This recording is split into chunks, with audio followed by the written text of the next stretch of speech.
Praise the Lord. இன்றைய நாளுக்குரிய வேத வசனம் சங்கீதம் 46வது அதிகாரம் 1வது வசனம். தேவன் நமக்கு அடைக்கலமும் பலனும் ஆபத்து காலத்தில் அனுகூலமான துணையுமானவர். அன்புக்குரியவர்களே, இந்த அருமையான காலை வேளையிலே அருமைநாதர் இயேசு கிறிஸ்துவின் இனிய நாமத்தில் உங்களை வாழ்த்துகிறேன். பாருங்கள், அருமையான வசனம். தேவன் நமக்கு அடைக்கலம், நமக்கு பலனாகிய கர்த்தருக்குள் நாம் அடைக்கலம் போகும்போது எந்த ஆபத்து வந்தாலும் எந்த விதமான தீமையும் நம்மை அணுகாதபடி அவர் நம்மை பாதுகாக்க, எப்பொழுதும் அவர் நம்மை பாதுகாக்க வல்லமுள்ள தேவனாய் இருக்கிறார்.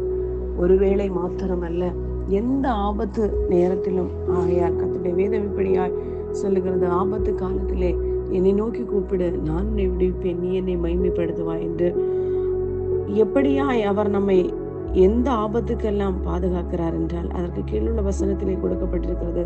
ஆகையால் பூமி நிலை மாறினாலும், மலைகள் ஒருவேளை நடுசமுத்திரத்தில் சாய்ந்து போகலாம், ஜலங்கள் கொந்தளித்து பொங்கி பர்வதங்கள் அதிர்ந்து போனாலும் நாம் பயப்பட தேவையில்லை. ஏனென்றால் கர்த்தர் நமக்கு அடைக்கலமாய் இருக்கிறார்.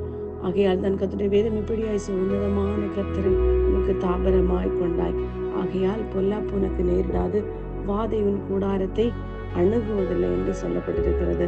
ஆகையால் இந்த நாளில் ஏதோ ஒரு சூழ்நிலை நிமித்தமாக பயத்தோடு, கர்த்தாவே எனக்கு யார் எனக்கு துணை செய்ய முடியும், இவ்வளவு பெரிய பர்வதங்கள் போல காரியங்கள் கூடி நிற்கிறதே, இல்லை என்றால் பிரச்சனைகளுடைய வாழ்க்கையில சூழ்ந்து கொண்டிருக்கிறது என்று வேதனையோடு இருக்கிற உங்களை பார்த்து கர்த்தர் சொல்லுகிறார், அவர் உங்களுக்கு அடைக்கலமாய், அவர் உங்களுக்கு சோர்ந்து போகிற நேரத்தில் பலம் கொடுத்து உங்களை பலப்படுத்தவும், அவர் உங்களுக்கு துணையாய் இருக்கவும் வல்லமுள்ள தேவனாய் இருக்கிறார்.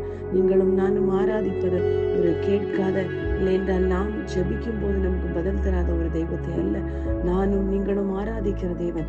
அவர் மரித்தும் உயிரோடு இருக்கிற தேவனாய் இருக்கிறார். அவர் மரித்து போகவில்லை, அவர் உயிரோடு எழுந்து நமக்காக பிதாவின் வலது பாரசத்தில் நமக்காய் பரிந்து பேசுகிற ஒரு தேவனாய் இருக்கிறார். ஆகையால் அவரை மாத்திரம் சார்ந்து கொள்வோம். எல்லா விதமான பயத்துக்கும் எல்லா விதமான இக்கட்டுகளுக்கும் நீங்களாக்கி விடுவிக்கப்படுவோம். கர்த்தர் தாமே உங்களை ஆசீர்வதிப்பாராக. ஆமென். God bless you all.